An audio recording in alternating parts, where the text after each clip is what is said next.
Salama daholo indray nareo rehetrarehetra dia tonga sondray anatin'ity vlog vaovao androany ity.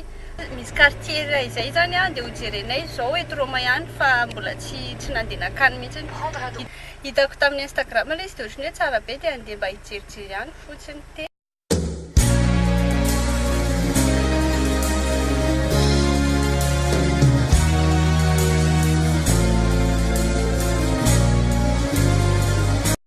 Tonga dia amin'ilay quartier Recopede zany zay dia mahafinaritra be mihitsy ity sady mangingina be no feno birao, ambassade, zavatra ohatran'izany. Fa ny tena mahaliana sy tena tsara aty ilay architecture an'ilay trano sy ny mombamomba an'ilay izy dia alefako aminareo amin'ny vidéo amin'izao manaraka izao ohatrohatr'izao daholo ny paozin'ny trano rehetrarehetra aty.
Ohatran'izay ilay tany amin'ny quartier Recopede tena nafinaritra be mihitsy ilay izy satria mangingina be no ihany koa tsara be ilay architecture an'ilay trano tena mahafinaritra fa manaraka indray hijery toerana hafa mbola tsy tena alehako eto Roma indray dia alaiko indray fa mbola tsy hay hoe aiza indray raha aiza fa ilay iny izao tena tsy hita recherchenao amin'ny Google ilay izy dia tsy hita hoe anisan'ny toerana tokony ho vizitena nefa tokony anisan'ny toerana tokony ho vizitena mihitsy ilay izy.